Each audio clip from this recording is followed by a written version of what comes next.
Hi everyone, this is Kartik. We'll be just starting in a couple of minutes. We're just waiting for our guest CP Gurnani ji. So just bear with us for a minute.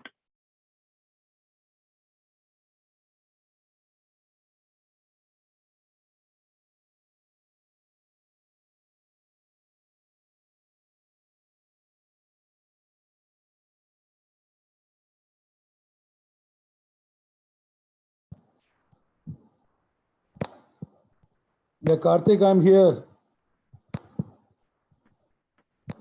Hi, good evening, sir. Good evening, good evening. Not able to see I'm you. not able to start the video, but I am right here. So should we give you a minute to figure out your video? Anyway, doesn't matter. I mean, as long as you guys can hear me. No, we can hear you perfectly.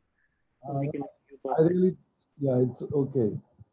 You're So start. let me, I think while sir sees if he can start, should we go ahead and start, or are we waiting for let's anybody else? start because I don't know why it's not working, but right now the video is not working. Okay. No, let's No, get no. let's get started. Sure, no worries. So Rajni, we are good to go?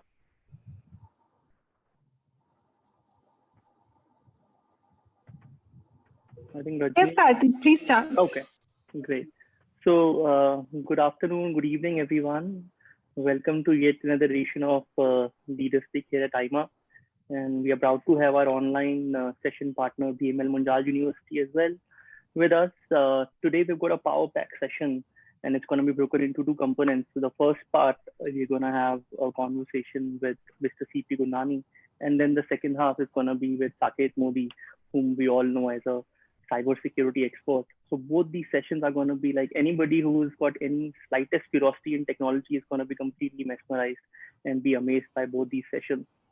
So, just as a context, in terms of why we even thought about doing this session with both these gentlemen, I mean, we all know that technology, whether we talk about IT services or IT products, is in many ways one of the largest exports of our country and is a major employer of manpower, both skilled, semi-skilled in our country. And with whatever is happening right now, so there is a case in point of both positives and negatives. So the negatives has been that the workload globally has reduced in terms of people doing budgetary cuts around IT, which leads to some unemployment and layoffs. But at the same time, more and more people are working from home and people are trying to embrace technology in whatever processes they do. So that's also giving a boost to IT in general.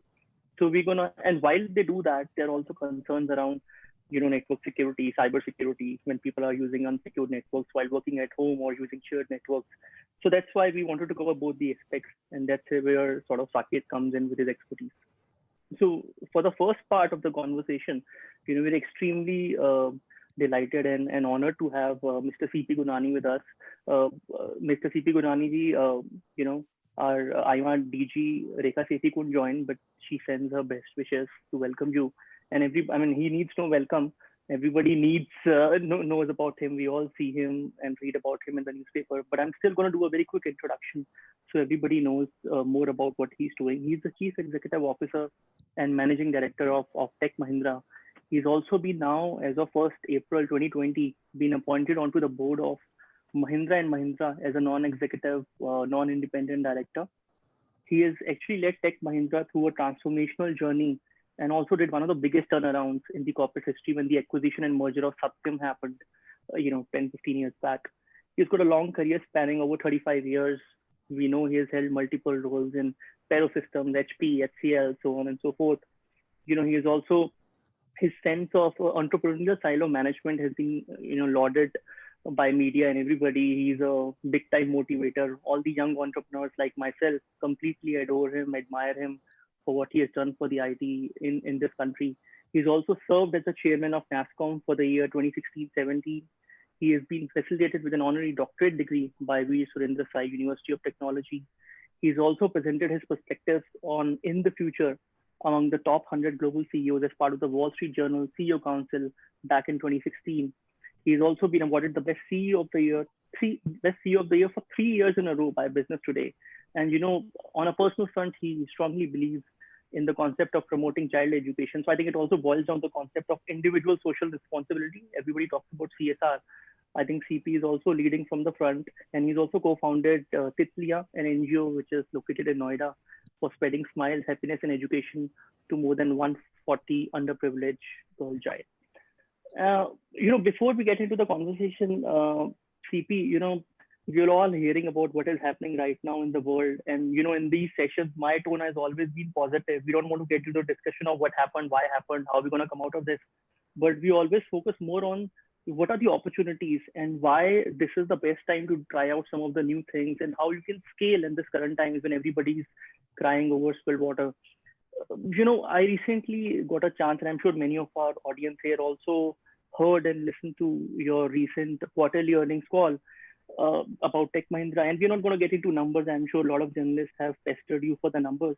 But there was a very important point which you mentioned in that call, which was that you're going to expect that the focus on digital transformation, remote working, and network modernization will recover in the medium term. Just building on that remote working concept, we all know recently TCS has said that by 2025, they're going to have almost their 25% workforce working remotely. So that means 75% of the workforce will not be required to work out of offices. Only 25% will work out of office, the rest will work from home. Many people are calling it, they're ridiculing the idea that it's not possible, it's not feasible. Although some other companies are already talking about how they can implement such remote working environment. There are tools and technologies people are talking about to increase the productivity of employees when they're working from home. HR experts have come in to talk about how you can, replicate that water cooler chat environment in remote working. I just wanted to get a sense, and many of us have asked this question, that what is your sense as a technology leader? Do you see that sort of numbers which people are talking about, that a significant part of workforce can deliver technology, products and services remotely working in a distributed environment?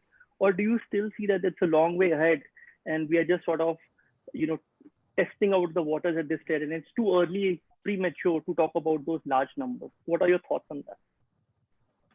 So again, thank you, Kartik, and frankly, for 300 plus participants on this call, they probably are more keen to hear Saket. I'm one of the huge admirers of Saket because he and another hero in my life called John Chambers have collaborated to create this cybersecurity behemoth.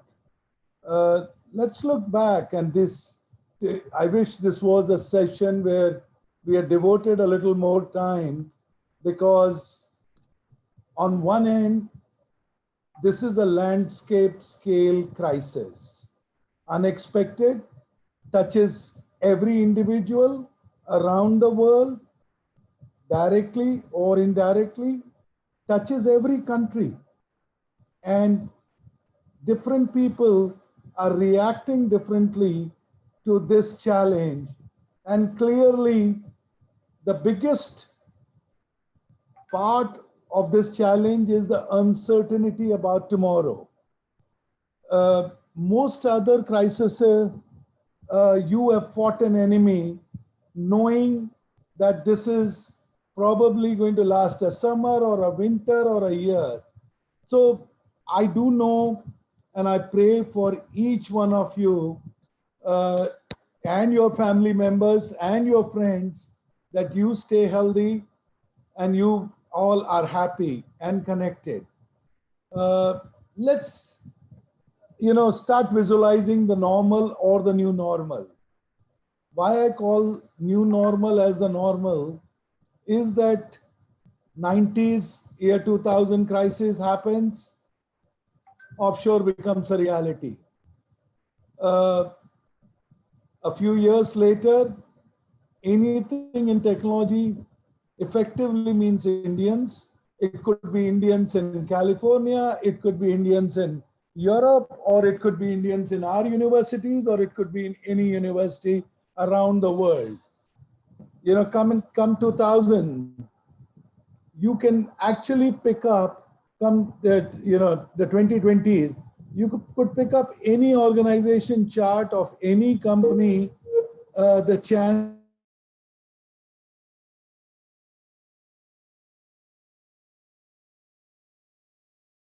by an Indian. And I'm not trying to make this an India conversation, but then I am on a AIMA forum, I am on a youth forum, and I need to take this into account that India will continue to be the technology leader. Yes, till yesterday, 4 million of Indians were working from beautiful campuses. Some of you have had the chance to visit the technology campuses, and the other almost 10-15% of us were working from beautiful campuses in Seattle or in Bay Area or in Europe or in Israel or in Ireland. The point I'm trying to make is we have, in a way, been working remotely for a long time. Now, what does the new normal suggest? Does the new normal means virtual weddings? Does the new normal mean a remote patient health? Does the new normal mean that if the world needed a push for online retail, that it would have happened, and it is happening as we speak? So my personal first assumption for the leadership here, and it is a leadership which gives you in opportunities. Number one, it's going to be the world which is going to live on steroids, and those steroids are going to be called digital steroids. Anything and everything that you can imagine can happen virtually will happen. Till about few years ago, how many of us had heard of conducting a board meeting on video conferences? And we used to have these fancy equipments called Cisco Telepresence. Yeah. And I'm sure there are many companies which have the same environment even today. That today we would have 500 participants on a forum like this, and all of us actively engaged. And it's a company which is probably today valued at $40 billion. Yesterday was $50 billion. 4 months ago was probably $16 billion. All on one basic assumption: the world wants to go virtual. And it is not that this is the first company. Remember, Microsoft bought Skype. Remember, Google Hangout. Remember, Cisco Telepresence and Cisco WebEx. All these companies exist today. They are formidable and they are big. But Zoom decided to bring it to the consumer arena. So what is my second assumption? The second assumption is that, guys, whatever you think of, please think of scale. Because it is not about work from home. The scale tells you that we have an opportunity. The world would start looking to a Tech Mahindra or a Saket for a solution. Imagine what a home is. Home is a node on a network. And that network, you need productivity tools, you need security environment, you need to be compliant, and you also need to visualize what working at home means. Do you think an apartment designer will change? Because you can't have the dog and the cat or the kids or the grandmother in your own environment when you're working from home. So what will change? The change will come because you have thought about it. You have designed the right level of apartment. Maybe even 1,000 square foot apartment will now be a duplex apartment. And why? Because you are now saying husband, wife is working, the kid and the maid or anyone else is downstairs. Now, this is not a imagination. And why I need to bring that in, scenario in front of you is because you will have to design the technology and the IT systems around it. The operation today, which was being carried out on 3G and 4G, will eventually require a 5G setup. That means governments and the telcos around the world will set up a 5G network faster than ever before. Now, we have all visualized various scenarios and we have all come to certain realities. The certain realities are that if it is digital, there will always be requirements which are homogeneous. The homogeneous requirements means network, cloud, AI, and cybersecurity. These are requirements which go hand in hand.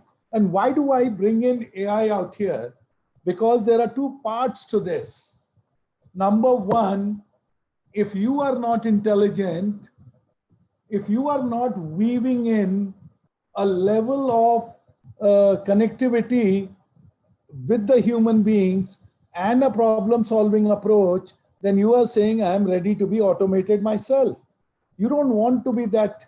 Remember, we used to go to the airport, we used to stand in a queue to get a boarding pass.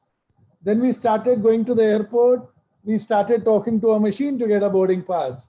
Today, you print your own boarding pass, then you stop printing your boarding pass, you carried it on your mobile. It happened in front of you.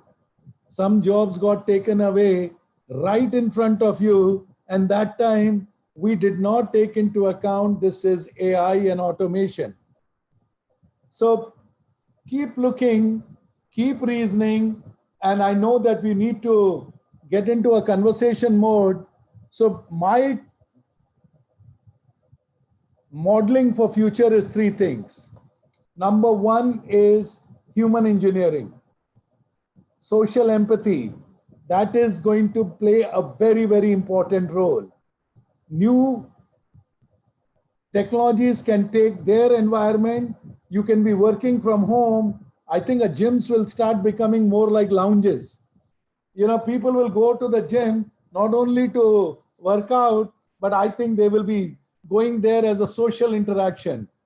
Now, you can continue to imagine a scenario. Similarly, number two, from my perspective, it doesn't matter whether you're working from home. I mean, the reality is that one day you had a WeWorks, second day you decided that you are going to have a work from home. The embracing technology will become an integral part of each individual. And embracing technology includes robotics, includes AI, includes deep machine learning, includes cloud and 5G. So my point is that, guys, it doesn't matter whether you are commerce, whether you are arts, or whether you are a painter or a scientist, do embrace the fundamentals of technology. Future belongs to you. If you excel in human interaction, if you are embracing technology, and number third, what I call learning how to work in partnership. Doesn't matter virtual, doesn't matter whether the company is small, doesn't matter whether the company is big. No one individual will now be creating mega business houses. Not many people will be creating mega plants, because the world is going towards more localization. The world would now realize, yesterday we went for the global supply chain, now we need to go in for localization. Think about it. One day you need a mega power plant, but today, if you start doing your micro power generation, you know, thanks to solar power, thanks to waste to electricity conversion, thanks to localized metering capability available, why do I need to go on a main grid? So there is this desire for partnership. It could be a financial partnership. It could be creating tools on a lease, but you want the money. So as long as we are agile, We continue to partner with each other.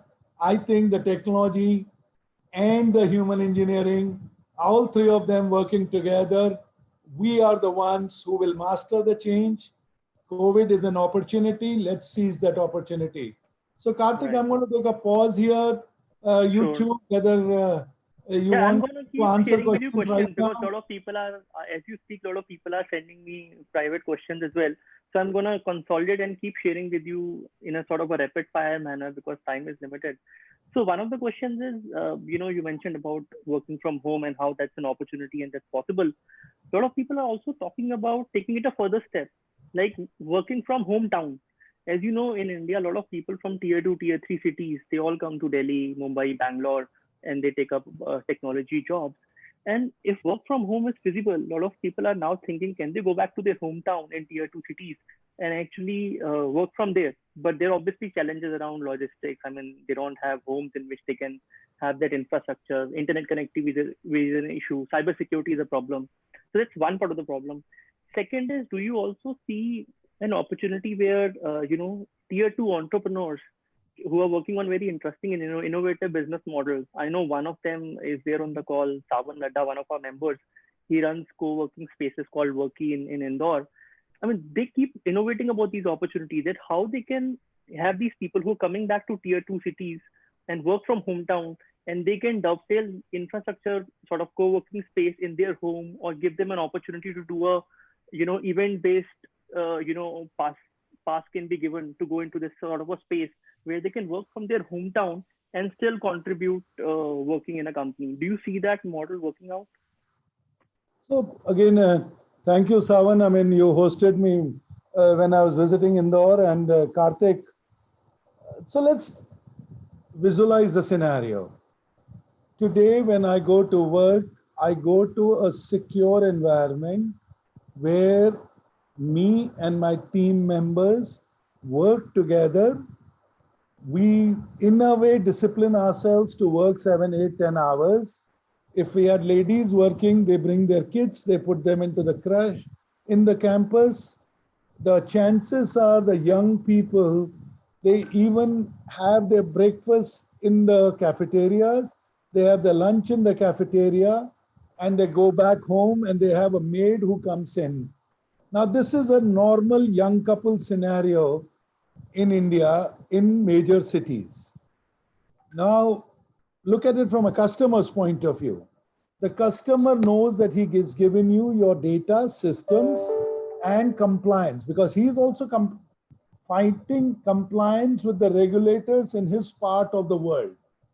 Now, if I were to say tomorrow, say that I belong to Mahu or a Satna or a Bilaspur, I mean, I'm just taking these towns, so there's a names, I mean, or a Bhilwara, which has been very famous recently. Right. You would assume that I should be able to work in the same environment. Now today, even in this 45, 50 days, do you know that we do virtual hours on the web? We have to do some mini huddles. When you say work from home, does not mean people will not get together. So if Savan Ladda can bring in a cluster of 400 people from the same company, it is okay, they can work from Bilaspur. Or 200 people, maybe the economic size will reduce to 100.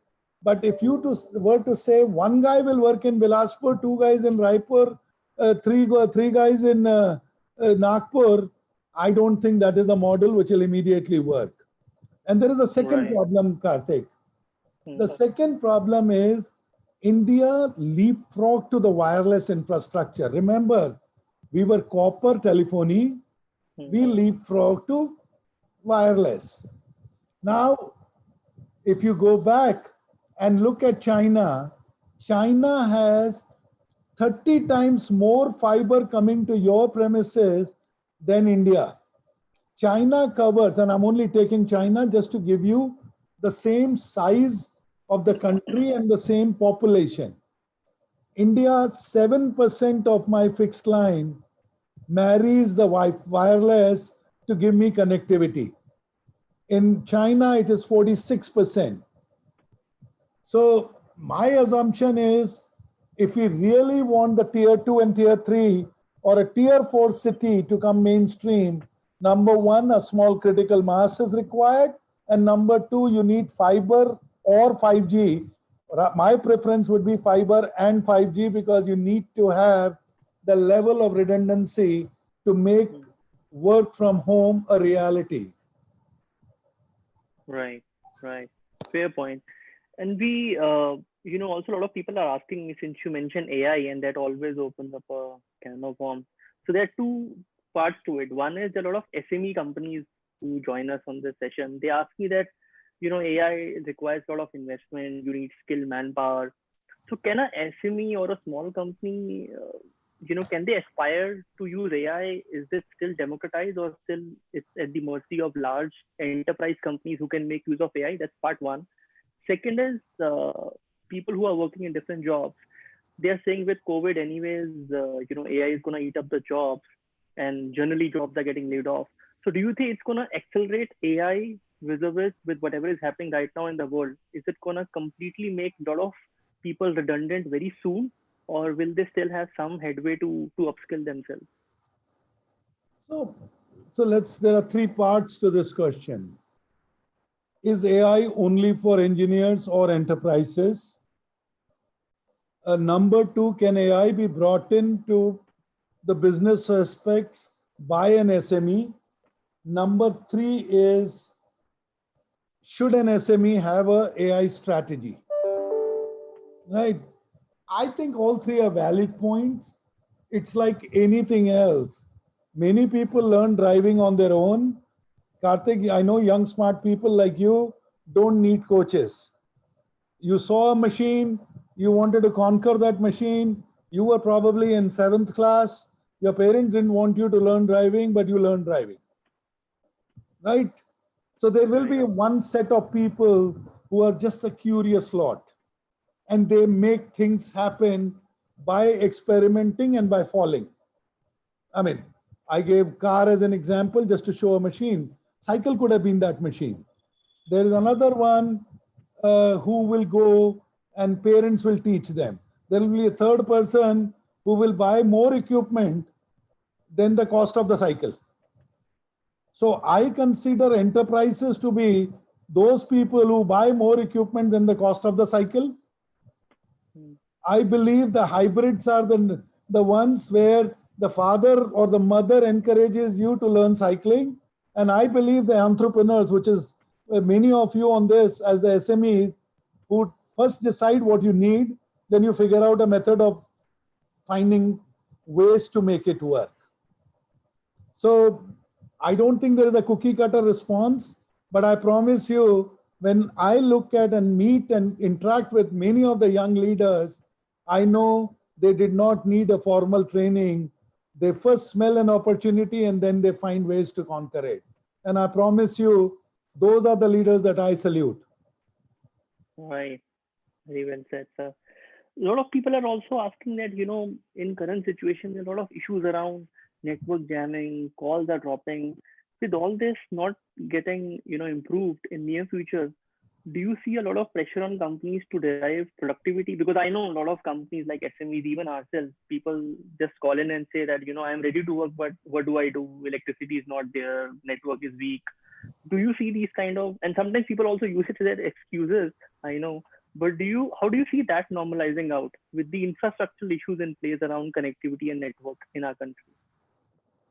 And we know 5G is still, I don't know when it's going to come. I love my country. I genuinely love them. I go to Shillong or I go to, even Jammu and Kashmir.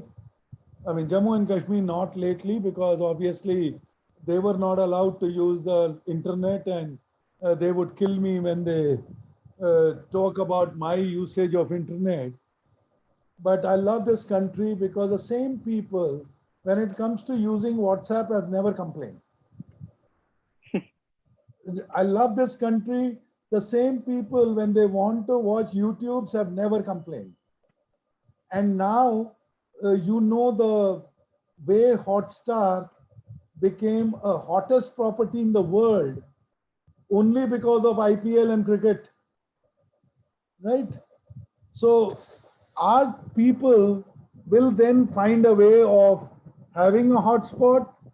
They will even look at how to, share a dongle between 17 people, and they will also find ways of reducing, a capital outlay by almost like literally sharing their cell phones, smartphones.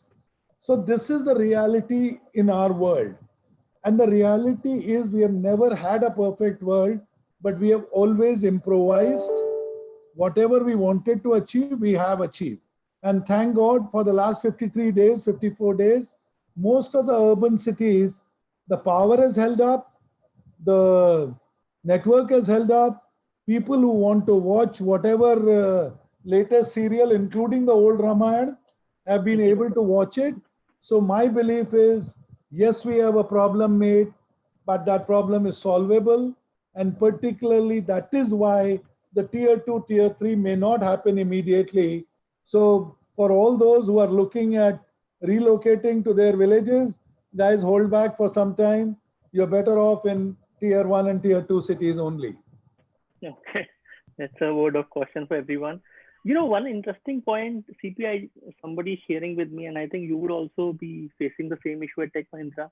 The whole concept of, when you talk about business development, client relationship management, people used to take their clients for wining and dining, sit with them, understand their problem. How do you see all that relationship management aspect coming into effect when we are all working in this virtual only mode? As I said, go back into my hypothesis for future. As I said, businesses will learn to become localized. Now, localized does not mean that fundamental of business will go away.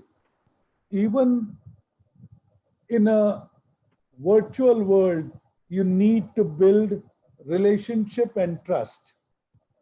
If relationship and trust was not that important, there would have been no role of a trip advisor. Why does a trip advisor, why is trip advisor important? Why does somebody rate a hotel and tell you don't take a room facing the street, they are very noisy, or don't eat in their Indian restaurant because their Italian is better? Why? Because you started living in a virtual world, and virtually you had to pull data from somewhere, right? That is one B2C behavior. I think in B2C, this will become more and more prevalent. And again, I repeat, my second hypothesis given to you, all of you, was digitalization on steroids. Now, I'm again saying that B2B relationship with the organization, B2B building trust within somebody will not get outsourced to virtual world immediately. It may start a format of a trip advisor, that means referenceability score, etc., etc. But I do not visualize that B2B business will immediately move to the virtual world. So, I mean, please do not write off airlines, do not write off hotels, and please do not write off those restaurants where some of you will be taking your clients out for dinner. Sure. And in the interest of time, I'm going to ask one question to you, CP. A lot of people are also, and many of audience here are also academicians. They run institutions, they are teaching, and they say that the whole business of education, learning and development, skilling, training, how do you see that completely getting transformed? I mean, I get calls from so many teachers. They are saying that, some of them are shy to come on a video call and teach to students. Some of them have never taught. They cannot get feedback real time. Like even in this session, many people are asking me, we can't see CP. So we are so tuned to seeing somebody getting that visual feedback and cues. How do you see that transformation behaviorally happening in the whole gamut of education? So first, let us agree that education actually was one of the first cases which entered the classroom through the digital world. So let me give you a scenario, and this is a true scenario where about 12 years ago, I went to a district which is totally in Andhra Pradesh. This is a district called Kadapa, from where YSR, then the chief minister, he was alive. He had asked me to visit what was then called a Rajiv Gandhi University. And I'm giving you a long story, but please bear with me because it has got a significance to tomorrow. I went to this university, and YSR was then the chief minister. It was his home district. I go there, and I see young students after 10th class joining this university. The word was university. The person who was escorting me, I asked him that this is such a barren land that Pilani suddenly looks like heaven. So, and Pilani, remember, this is Junjunu desert country. So anyway, they said, we have designed a scheme where from every village and every block, the topper is picked up and is brought to this school and for 11th and 12th. When they come in, they don't have money for bus fare. They have never worn a shoe. They have only in chappals, and they don't speak a word of English. They only know Telugu. Now, these guys came into this environment, and I said, how's the faculty coping up with them? He said, our faculty is all remote because people would not come to Kadapa because nowadays faculty wants to know what is their job, what will be their wife's job, and what will be where their children will study. Kadapa does not have this. So the only person when you go and talk to the people in the class will be a computer coordinator. This is 12 years ago. And I go into that class and I see a young computer coordinator, not more than 20-year-old. And all the classroom was happening remotely. And I'm like, okay. I step out and I said, I want to come here every 6 months. I couldn't make it every 6 months, but I made it every year for the next 2-3 years. I saw those children transform. Now, did they transform because of the digital education? No. They transformed because the education was, the classroom education was only 1/3 of that training. 2/3 was what they studied outside the classroom. The training was a journey, and that journey included interaction with others. So go back into my hypothesis. I said human engineering, appreciation of technology, and number 3, learning to do partnership. If you have developed these 3 skills, you are ready for future. So I genuinely believe that I gave you a long answer, but I gave you the reason why online education is not enough. Right. No, absolutely. And I think we're going to now also kick in Saket. Thank you so much, CP sir. I know the time was limited, but you have been so candid in your responses and you have tried at length to sort of give justice to each of those questions. So I'm sure all our audience are very happy with the details and also your learning model and skill model for the future, digital on steroids. I think all of us people are giving me notes here. So they're all taking away these pearls of wisdom and nuggets which you have shared. So thank you so much, CP sir, for sharing time with us and giving your Kartik, I just want to, I'm sorry to interrupt you. I am available for anybody who wants to send me a mail or send me any kind of a request. I do know some of you will change the world, and particularly people like Saket and some of the people like Savan and Preeti that I have come to know. But I am available. If I can be of any help to anyone, feel free to reach out to me. And thank you, AIMA, and thank you, ILC.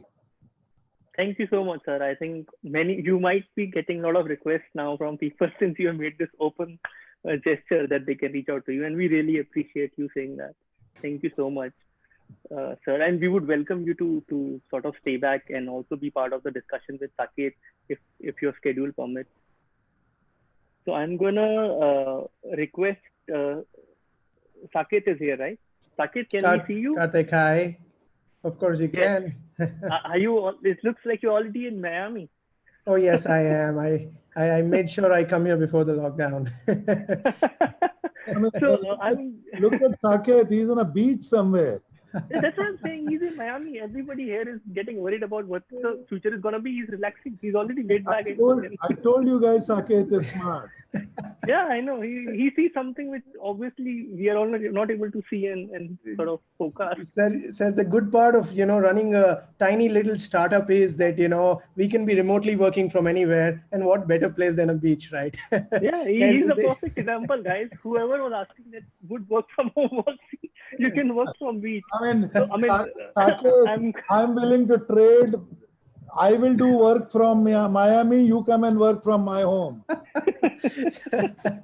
Sir, the good part with you is that you have your teams distributed across the globe, right? So for you, I think it will be more productive if you're in Miami, given the business that you do mostly is in the US, and I'm pretty sure that'll be awesome. And we should talk about swapping places, sir. At least I can learn a lot from you, and that is the thing. In fact, I was going to tell Kartik that I'm not sure if I even deserve to be being called out right after you, sir, because the benchmark that you have with everything that you said, but more importantly, with everything that you're doing. I mean, people like me, we're like miles behind, and we really look up to people like you, sir. And that is the reason why I think most people on this call would realize that somebody like you, who I know is so extremely busy, that you saying this, that look, reach out to me anytime you want, is itself is such a huge blessing to the whole Indian young youth community. And I've taken that liberty of reaching out, sir, and you've responded every time, so I can't be thankful enough. And I think we're all super lucky to have you, sir, so thank you so much. Okay, Kartik, I mean, I'm not able to join the chat, but people wanted to get my mail ID. I think the best is CEO office at techmahindra.com. Okay, I'm gonna write that, sir, and share with everybody. Yeah. So CEO office at techmahindra.com. Guys, I'm just writing it in the chat for everybody's reference. I've sent it. So you can all reach out to sir for any support, anything you want to bounce off, get his feedback. He's gonna be there. Thank you so much, CP sir, again. So guys, I'm gonna introduce Saket. I know by now you've all, already heard a lot about him, and you know how CP sir also admires the kind of work he's doing. He's one of those prodigies we are so lucky to have coming out of India. As a quick introduction about Saket, Saket is the co-founder and CEO of Lucideus. It's an enterprise cyber risk quantification CRQ platform. So that's a new word for me, Saket. I'm learning something today. So that's what he does. And, he founded Lucideus back in 2012 while he was still in final year of engineering. So here people are talking about how they're going to upskill themselves, what kind of education will happen. So here we have an entrepreneur who's like a proverbial, I didn't think you dropped out, but like a college, entrepreneur who worked out of his dorm and built a company. And his company is incubated from IIT Bombay, and it's backed by Cisco's former chairman and CEO John Chambers, which CP sir was also highlighting. And Lucideus today protects the digital infrastructure of multiple Fortune 500 companies around the world with its cyber risk measurement and mitigation platform called SAFE, perfect name. Saket is a part of Fortune magazine's 40 under 40. He looks still very young, Saket. Entrepreneur magazine 35 under 35. Forbes magazine 30 under 30. Oh, sorry. So it's been like ever since he started the company, he's been winning awards and accolades. And Government of India also awarded him with the title of Champions of Change in 2017. I know he also did some advisory work supporting around Beam and all those kind of apps. So we are really lucky to have you with us, Saket. You are a true embodiment of what we stand here at YLC Young Leader Council at AIMA, and you are an inspiration for a lot of our young leaders today here. Just building and a very warm welcome. We can't show you with the applause here because everybody is on mute, but I'm sure they're all clapping in their rooms. So, Saket, just building on the conversation with CP sir, we talked about how this remote working from home concept would evangelize, how tier two could step in, and how this whole model of, people working remotely could be fruitful. But at the same time, there are cons around it, right? I mean, I know you are very vocal about whatever is happening at Zoom, and we're still using the platform. Apologies. And how these kind of tools and technologies, how people working from home, working on shared network, unsecured network, same device being used by multiple family members, people walk in and walk out when you are doing a confidential work. Those kind of issues still exist in our country, especially in tier two towns. So the broad gamut of cyber security or cyber risk quantification, as you call it, how does that play out when more and more companies are looking to have their workforce distributed and working remotely from home? Sure. Kartik, first of all, thank you so much for the invitation. It's truly an honor to be here. And, especially you make me speak after CP Sir. So that itself is a huge honor.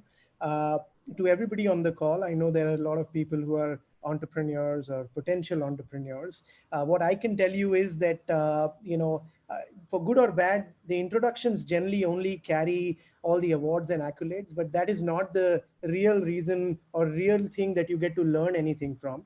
I think in my session today, out of the gazillion mistakes that I've made in my life, probably if I can share a few and some, I just hope that all of you make new mistakes and not repeat the mistakes that others have done or I have done. And I think, I think that would be for me an important takeaway that I can, whatever little I can talk about, especially the mistakes on that side. I am a first-time entrepreneur. I'm 29 years of age, Kartik. So I like saying that the odds of me succeeding is actually very low, because generally this was a Harvard study which was done that typically when you are a third-time entrepreneur, there's a higher odd of success with what things are. And if you see a lot of successful companies which have been there, they've been done by, on an average, median which was taken was an entrepreneur which would be there for the third time. So I'm a first-time entrepreneur. What that means is that I know very, very little about how do you scale businesses, how do you build businesses. And that's where I've been extremely fortunate to be really surrounding myself with some of the best people on the planet, who are my advisors, who are my mentors, who are really people who I look up to, who can actually tell me not just the awards and the accolades, which is fine. I mean, that's not really important. That's a byproduct of what you really do. But more importantly, this is a very stupid thing that you're thinking, Saket, and this is what you can do to think and make things happen in a better way, right? And in that's where people like having people like John Chambers comes into the picture. In fact, what CP sir did not tell is he was very, very kind enough that when John was actually evaluating our company, I mean, remember, I'm a tiny little startup based out of India, where and I somehow luckily stumbled into John Chambers. And one of the people who he had picked up the phone and asked about me, about the company, was actually CP sir. So in some ways that I got John as my investor and advisor, I think CP sir is again there to thank for that. But the reason I'm saying that is, for me, who's a 29-year-old first-time entrepreneur, who's only seen the Indian market. I'm born and brought up in Howrah, which is a smaller town than Calcutta. It's on the banks of Calcutta between the Ganges, if you know. I spent almost 20 years there. So for me to be able to do things, I always need the right kind of people who I can count upon and look up to. And therefore, having these mentors, advisors who you genuinely learn from, I think creates all the difference in the world. And I've been very, very fortunate with that. Obviously, that coupled with my passion for technology, because I'm one of those guys who hardly scored passing marks, or I hardly passed in any of the subjects in my school. My teachers were always extremely unhappy with me. On the other side, I was always the class topper or the batch topper for mathematics and computer science. These were two things, and physics. So, these were two or three things which I think I was reasonably good at. And I just got lucky because I was doing my computer science engineering, and in my final year of engineering is where I got to start this company. And it's now been 8 years that we've been running this. We've been very fortunate to actually become, last year we raised $7 million round, which made us India's largest cybersecurity startup. Nothing to be too proud of, because I like saying this to my team that it doesn't talk too much about us. It talks about how immature is the cybersecurity startup ecosystem of India. Because if you throw a stone on a cybersecurity startup in Palo Alto, it falls on a startup which is probably 5 times our size. So so again, the reason I'm saying that is not neither to undermine what we have done, at the same time not to be overly happy about what things are, because we know that we have a very long way to go, and hopefully starting from being the best in the country to one day hopefully becoming the best in the world is what we absolutely aspire to go to. Now, coming to your question, Kartik, about the new normal that CP sir also highlighted. And sorry, some About, people are also telling me that, Saket, they have seen videos, he hacks your phone. So they ask me, should we change some setting of our phone? well, He the remotely hacks the phone. good part is that it doesn't matter what you change. Probably I can still hack you. So guys, be careful. No, come on. I mean, guys, don't worry. Make sure your operating system of the phone is updated. If you do that, you're pretty much secured from 99% of the attacks out there. So that is there. But coming to your point, Kartik, about security of the new normal and securing the new way of living, right? There is a very interesting concept in cybersecurity that is not just 2 months old. It's actually a few years old. It's called a concept of zero trust. I'll explain you what this means in a very simple way. Traditionally, companies used to have a network. A network, anything as a system outside the network would be untrustable. And any system inside the network would be trustable, right? Because if you're a laptop within the corporate network, you would trust that network. And anything which would be outside, you'd say, no, I can't trust this. I'm not sure, it might have malware, blah, blah, blah. A few years back, this was a very senior analyst at Forrester, which really came up with this concept, and it then became mainstream after that. A concept of zero trust, where he said that, look, the boundary of a network has now stopped, or it has ceased to exist. With BYOD, with everybody having their cell phones and laptops, and where their work emails, their work communications, their documents, you really can't stop somebody today. Or if you do that, that's actually counterproductive, which is there. So this concept of zero trust, where you say that, look, I will not trust any device anymore, whether it's outside my network, whether it's inside my network, I don't care, and I will not trust that device anymore. So that is a concept that really started picking a lot of traction. We've been very fortunate to be working some very large Fortune 200 companies over the last, especially over the last 12 months. And I don't know one Fortune 200 CISO which today does not talk about zero trust. So this was a conversation which was already happening. I would say it's accelerated, many folds because of the COVID situation, right? I mean, if you know the popular joke which is there, right? Who was responsible for the digital transformation of your project, of your company? And the answers are, CEO, CDO, CIO, or COVID-19. And the answer is COVID-19, right? So given that, we've somehow hyper accelerated the whole journey of the whole mankind moving into the digital era, the zero trust model becomes more important than ever, where you basically say that, look, I will not trust anything which is there.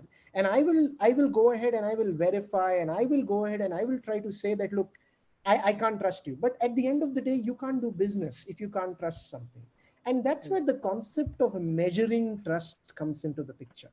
What that means is, Kartik, where, you go ahead and say, so think about it like this, right? If somebody came to you with a warm temperature, now, in order for you to know that the person doesn't have fever, or more importantly, doesn't have COVID-19 today, what you would do is you would actually get a thermometer and get an exact score or a number of what is the X degree Fahrenheit is the body temperature of the person. And if it is less than, 98.4, you know that the person is safe. If that's not, the person is not safe. But think of a scenario where you're running an organization, and it can be a small company with 25 laptops, right? Can you tell me, forget about 25 laptops, the laptop you're dialing in from right now, Kartik, can you tell me how secured is your laptop right now? Objectively, no. Can you tell me how secured is your cell phone right now?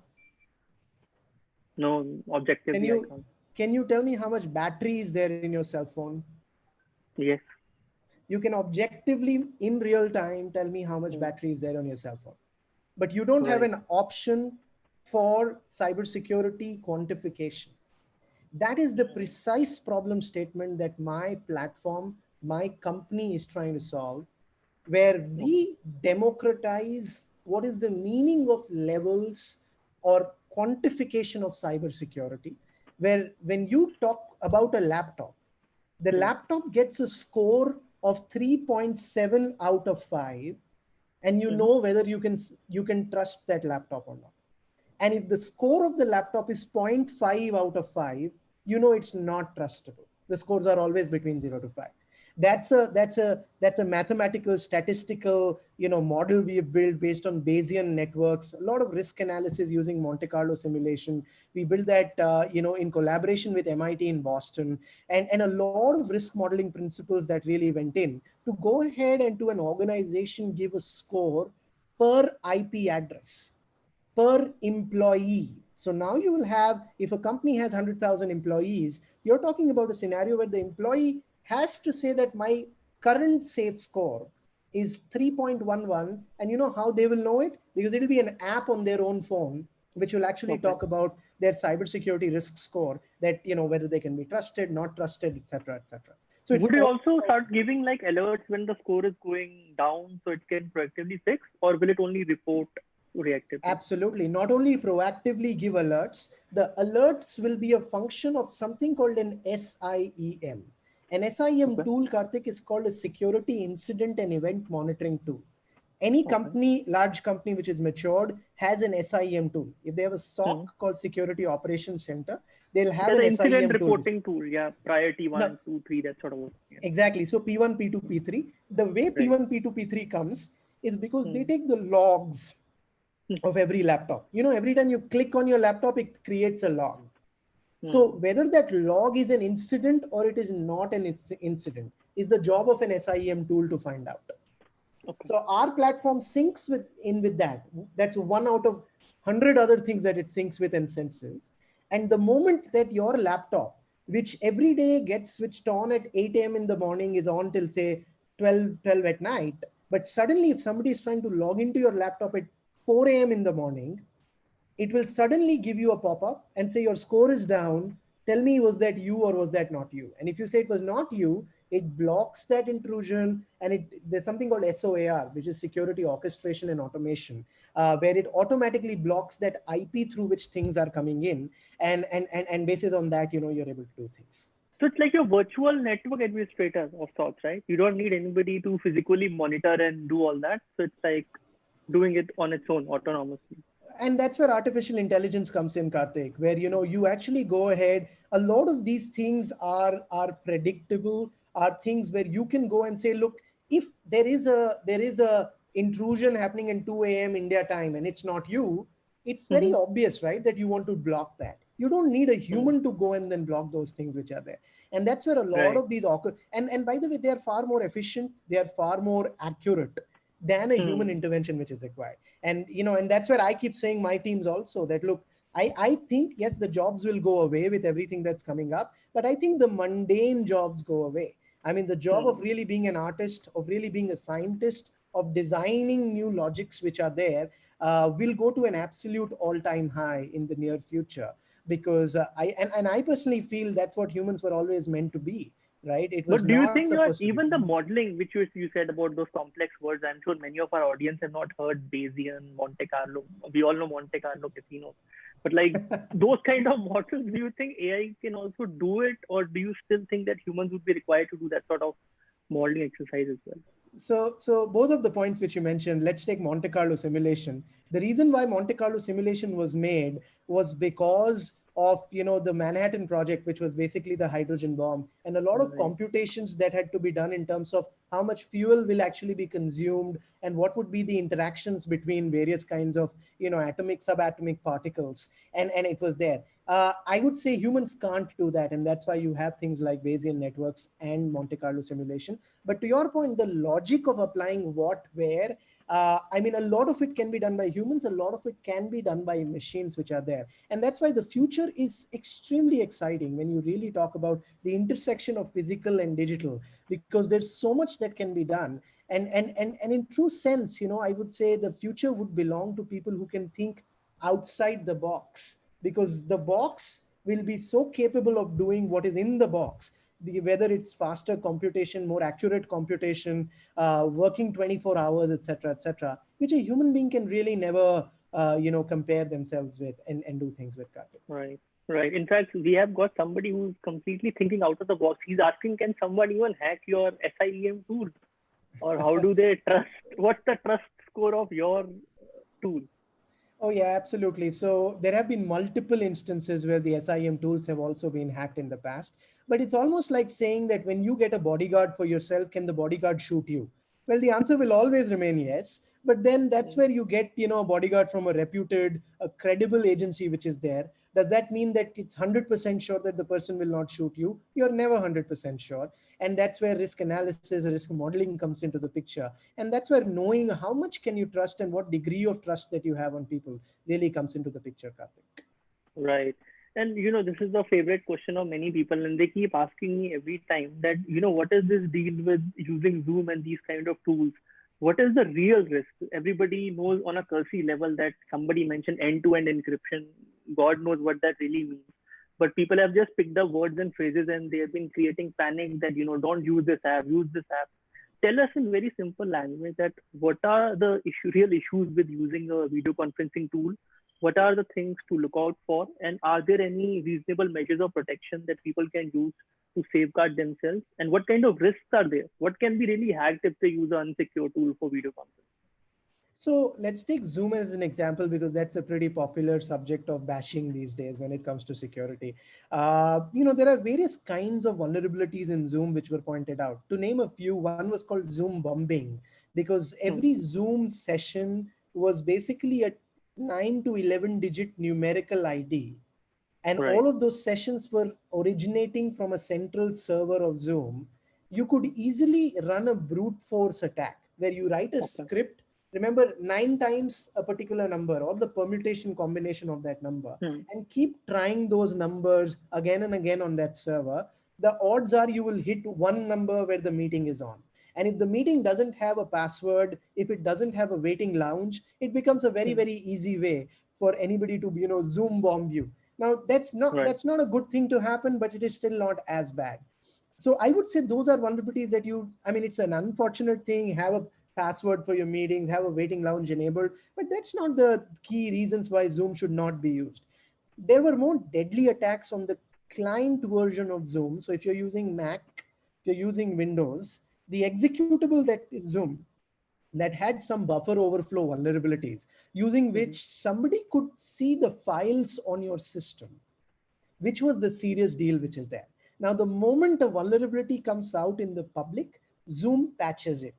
It's been a Hmm. series of vulnerabilities that Zoom has really come out with in the recent past, and the patches also have come in. So, should you not use Zoom? I would not say that go that extreme. Just making sure that you're using the latest and the updated version of Zoom is the most critical thing, more than anything else. Otherwise, I would say Zoom is as secured as a lot of other platforms. And I don't think there's like a super panic for a Zoom that, look, if you're using Zoom, everybody would be able to snoop into you. That is not true. Yeah.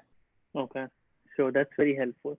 And what advice do you have for somebody who's running a simple business? Let's take the example from earlier conversation of Savan in Indore running a setup. He's a SME or MSME, for lack of a better word. What can he do to immediately start safeguarding himself, getting educated on cybersecurity? He may not be having that sort of enterprise level maturity to implement very complicated tools. He may not have staff in house who can manage it. So what kind of tips or recommendation would you give for an SME to actually start caring for cybersecurity and implement it in their organization? So, Karthik, that's a very good question. Unfortunately, I don't have a short answer to it. What I can definitely do for your people out here is, because our focus as an organization has always been in large enterprises. We've been very fortunate to get some really large customers around the world. We've not been focused on the younger organizations. However, we do have a set of recommendations that we have. Some very, very, I would say, almost free of cost approaches that you can have, starting from enabling two-factor authentication across your emails, which is there, till making sure that you have SSL certificates on your website if you're getting some login happening, till basically going ahead and having a backup or an anti-malware solution.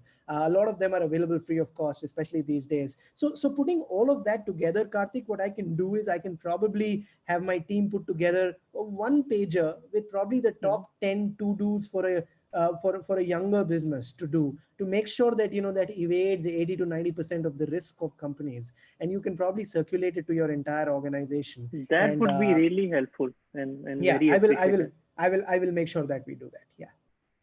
And do you also, I know we are running short of time, but do you also see an opportunity for educating and training young people on cybersecurity because I know as a profession, a lot of people are now warming up to AI, IoT, but cybersecurity and digital marketing, but cybersecurity still people sort of think it's very hard, very difficult. Even with my conversations I have with education institutions, they all see, no, yeah, we don't get faculty for cybersecurity. It's very complicated to teach and learn. How do you see that interplaying? Because companies like yourself also need trained manpower who know cybersecurity to build these kind of tools and solutions. What do you see the opportunity in that? Because we have a lot of people from academic institutions also joining in us here. What I would say out there is, Kartik, you're absolutely right. Access to good cybersecurity professionals are still a challenge, not just in India, but across the globe. A lot of people don't know about this, but we actually partner with various universities, both public and private, to provide some postgraduate diploma courses in cybersecurity. One of our key partnerships is with Delhi University. And for the last 2 years, we are officially partners of Delhi University, where we run a one-year postgraduate diploma course at Shaheed Sukhdev Singh College, where we go ahead and give the cybersecurity one-year course, which is there. And by the way, the fees of the course for the full year, I think, is around 45 or 50,000 rupees. So we don't really do it for the money. And by the way, even that money doesn't come to us. So we purely do this from a perspective of trying to give back in whatever little way possible. We are ourselves very, very small, but whatever little we can do, we'd love to do that. And there are a lot of such courses which are available online, especially in today's day and age. Coursera, Udemy, there are so many incredible online free of cost platforms available for learning, really going deep down into whatever subject of interest you've got. In cybersecurity, if somebody is particularly interested, I highly recommend a website called securitytube.com. It's a very, very beautiful website with incredibly smart instructor, a guy called Vivek Ramachandran. And he's somebody who's done a very, very good job. Almost majority of the courses out there are free of cost. So these are some very genuine sources of really going and learning cybersecurity. And I would say that if you really want to learn, there are too many avenues. The only thing is you should only go to cybersecurity once you've got your fundamentals of cyber very, very clear. Which is, if you don't understand how computer science works, how programming works, how networking works, how operating systems work, how registers and the CPU works, data structures work, there is no point in going in cybersecurity, because then you would only become a script kiddie, where you're taking a script, running that without really knowing what's happening inside the script. In that way, it's you can have a very mediocre career path where you can, your reason of growing would be talking to people or trying to play the organization or teams around, but will really not be your core competence of knowing what's happening and then tweaking things in that so that it becomes more efficient and it becomes more usable for others. So yeah, so that's where it is, Kartik. Right. That's very, and then guys, I've also written that website securitytube.com if anybody wants to refer to it. And I'm just going to take last question in the interest of time. So a lot of people are asking me, is there also a B2C version of this? Like you have this SIET tool or a digital objectifying score, which you mentioned about per IP or per device. People are asking for their own devices or their own laptops. Is there a way that they can quantify and see next to their battery what is their cybersecurity score? Is that something possible, or are you guys like working on something like this? Yeah, so Kartik, without divulging a lot of details, I can say that a lot of work is happening on that direction from our own company. and Okay. we are planning to launch it very soon. And for the consumers, we will absolutely keep it free of cost, where people can Okay. absolutely download it and actually use that. So it'll be available very soon, Karthik. And if you would be open, probably once we launch it, we'd love to come back at your platform and talk more about it and make sure that at least Absolutely. your organization members are extremely secured. So that's a welcome gesture, Saket, definitely. And thank you so much for also. I've taken it down as a commitment that you're going to send me that one pager which we can share with all our Certainly. members in terms of how you can enable cybersecurity in your organization, whether big or small. So with that, we come to the end of the session. Thank you so much, Saket. And I don't know if CP sir is still with us. He has been a great help and a great support for our session. Really appreciate you spending time openly and candidly sharing whatever you are doing. And I'm sure we all have learned some of these basic terms and technologies, and we're all a bit cybersecurity aware. I know I am after this session. So it's been really helpful. You've been very kind with your time. I know it's like right in the middle of action for you. A lot of companies would be reaching out to you for cybersecurity advice. And I'm sure many people here on our platform would also reach out to you. Many people have even asked me to share your email ID. If that's okay with you, I mean, with your permission, you can let me know, and they might Yeah, reach out yeah, to you I'm for some. yeah, I'm very comfortable in doing that. It's s@lucidistech.com. I just shared it I, with everybody on the chat. okay. So see, that's the advantage with tech guys. My job is easy. They're gonna anyways type it and share with you. I really Yeah. appreciate you doing that, Saket. No, So absolutely, with Karthik. that, Thank you. It's an honor to be on your session, and there'll be a lot of amazing people who are listening to this. Whatever I can do, whatever little I can do, with all the mistakes I've made, if people can learn from that, nothing like it. And I think we're all in this together. great thought. Thank you so much, Saket.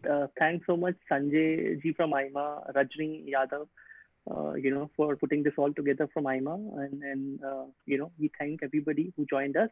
I'm sorry we couldn't cover all the questions, but as both the speakers have been kind enough to share their details with you, you can directly reach out to them for any questions. And we look forward to seeing you soon for the next session. Stay safe, stay at home. Thank you so much. Have a great evening ahead. Thank you, everybody. Bye bye.